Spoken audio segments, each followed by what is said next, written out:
till Shiloh come, and unto him shall the gathering of the people be. Now there's the scepter, that is a royal staff that is carried by a ruler. So now it said, it will not depart from Judah. And a lawgiver will not depart from between his feet until Shiloh come, and unto him will be the gathering of the people. Again, this is Jesus, and he is the one that will gather the people. Go ahead and read that next verse, though. Binding his foal unto the vine. Now he said, binding his foal to the vine. Go ahead and read on. And his ass's coat unto the choice vine. And his ass's coat unto the choice vine. We're going to come back later and read the rest of this verse. But first, let's go again and identify who this is that we are dealing with. Let's go this time to Zechariah chapter 9, and we'll begin reading at verse 9. Zechariah 9, and we'll pick it up at verse 9. 9 and 9. 9 and 9. Excuse me.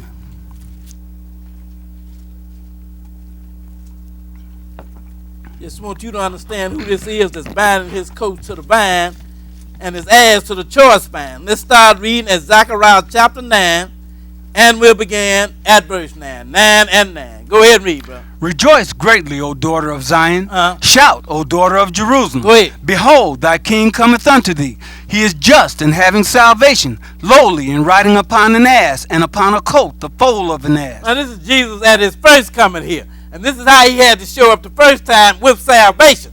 And riding up on an ass, the coat, the foal of an ass. But go ahead and continue reading. And I will cut off the chariot from Ephraim, and the horse from Jerusalem, and the battle bow shall be cut off. Now this is him at his second coming. In these two verses, we have both his first coming and his second coming. First, he's going to show up on a coat of ass having salvation.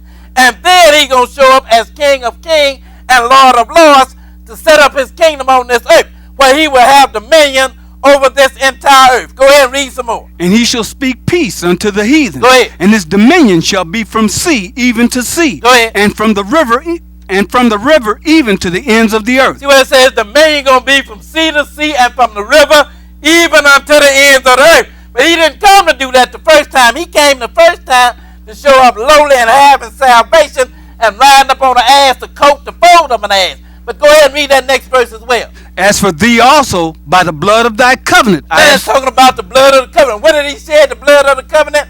When he was killed, just before he was killed. If you go and read Matthew chapter 26, it talks about his blood of the New Testament or the New Covenant. This is him dealing with at the blood at the time of his death. Go ahead and read on. I have sent forth thy prisoners out of the pit wherein is no water. Now, let's go over to Matthew chapter 21, and we're going to pick it up at verse 1, just so we can clearly understand that this is Jesus. Matthew 21, and we'll begin at verse 1. 21 and 1.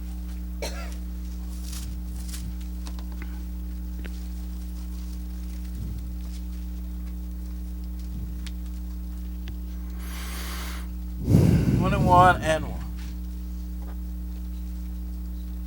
Okay. Go ahead and read. And when they drew nigh unto Jerusalem, and were come to Bethphage, unto the Mount of Olives, then sent Jesus 2 disciples, saying unto them, Go into the village over against you, and straightway ye shall find an ass tied, and a colt with her. Loose them, and bring them unto me. Now you remember that line that came out of Judah that we read about back in Genesis. You know, he was told, about a coat, the foal of an ass, and all of that, right? Well, this is the one that you were reading about over there. Go ahead and read on. And if any man say aught unto you, ye shall say, The Lord hath need of them, and straightway he will send them. Now, this is his first coming.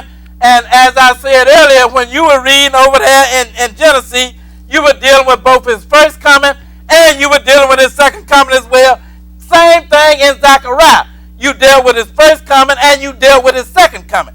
Now you are dealing with his second coming because that's when he showed up with on an ass, the coat, the foal of an ass. Go ahead and read some more though. All this was done that it might be fulfilled which was spoken by the prophets, saying. Now he said this had to be done that it might be fulfilled that was spoken by the prophet. Go ahead and read on. Tell ye the daughter of Zion, Behold, thy king cometh unto thee, meek and sitting upon an ass, and a colt, the foal of an ass. Go ahead. And the disciples went and did as Jesus commanded them. Go ahead. And brought the ass and the colt, and put on them their clothes, and they set him thereon.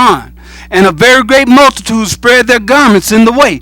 Others cut down branches from the trees and strawed them in the way. And the multitudes that went before and that followed cried, saying, Hosanna to the Son of David. Blessed is he that cometh in the name of the Lord. Hosanna in the highest. So now this is the king of Israel, and this is how he had to show up the first time. But however, as we read in Zechariah, he's going to show up quite different the second time. Go ahead and read and continue reading. Verse 10. And when he was come into Jerusalem, all the city was moved, saying, Who is this? And when he showed up, all the city was moved, and they asked him, well, who is this? If they had read the scripture, then they would have understood who this is. They would have understood that the king of Jerusalem had to show up this way first. Yes, he didn't come. He was not to come as King of Kings and Lord of Lords. He had to show up. That's what the prophet said, right? Yes, sir. Then it said, go ye and tell the daughters of Zion, the king of Jerusalem is going to show up this way. Go ahead and continue reading. And the multitude said, This is Jesus, the prophet of Nazareth of Galilee. And Jesus went into the temple of God. Now, that is good. Now, let's go and read another thing here. Let's go over to Numbers chapter 22. And we'll begin reading at verse 1. Numbers 22. And we'll pick it up at verse 1. 22 and 1. Because it is written here in Numbers as well about this line of Judah. We're going to start reading at Numbers 22. And we're going to pick it up first at verse 1. 22 and 1. 22 and 1. We're going to read about Balaam here and Balak. Balaam, he was a Midianite soothsayer, and Balak, he was the king of the Moabites. Let's start reading at Numbers 22 and pick it up at 1. 22 and 1. Go ahead and read, brother. And the children of Israel set forward and pitched in the plains of Moab on this side Jordan by Jericho. Now, this is when Israel had come out of Egypt here, and they were still wandering around in the wilderness, so they pitched by Moab. Go ahead and read on. And Balak, the son of Zippor, saw all that Israel had done to the Amorites. And Moab was sore afraid of the people because they were many. And Moab was distressed because of the children of Israel. So now they feared Israel because Lord had delivered all these people out of bondage here. And then they saw what they was done unto the Moabites.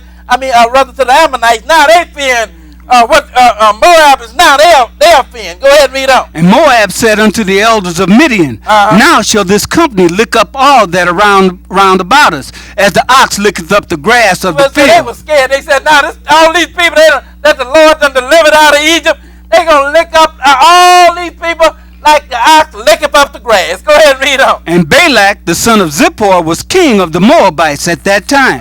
He sent messengers therefore unto Balaam, the son of Beor, to Pethor, which is by the river of the land of the children of his people, to call him, saying, Behold, there is a people come out from Egypt. Behold, they cover the face of the earth, and they abide over against me. Go ahead. Come. So now, he didn't call for Balaam, which was a soothsayer. I guess Balaam was able to curse people. So now Balak, the king of the Moabites, he's calling for Balaam to come and curse Israel. Go ahead and read on. Come now, therefore, I pray thee, curse me this people, for they are too mighty for me. Peradventure I shall prevail, that we may smite them, and that I may drive them out of the land. For I wot that he whom thou blessest, he is blessed, and he whom thou cursest is cursed. And this is what Balak is saying to Balaam. He said, I know whoever you bless, then they are blessed, and whoever you curse, they are cursed. So because the Moabites, they feared what Israel was going to do. But now skip down and read verse 12. And God said unto Balaam, Thou shalt not go with them. So now he had sent for Balaam, and God said unto Balaam, You shall not go with them. Go ahead and read on. Thou shalt not curse the people, for they are blessed. And he said, You shall not curse the people because they are blessed. And then several times Balak tried to get Balaam to curse Israel, but the Lord would not allow it. Finally, he stopped even trying. Let's go now to Numbers chapter 24, and we'll begin reading at verse 1. Numbers 24 and 1. 24 and 1. I just wanted to set the stage for you so you would understand what had been happening up to this point. Let's start reading at Numbers 24, and we'll begin at verse 1. Balak constantly tried to get Balaam to curse Israel, and Balaam finally said, How am I going to curse whom God and bless. Mm-hmm. Yes, sir. So now he could not curse him. So now, let's pick it up here at 24 and 1. Go ahead and read. And when Balaam saw that it pleased the Lord to bless Israel, he went not, as at other times, to seek for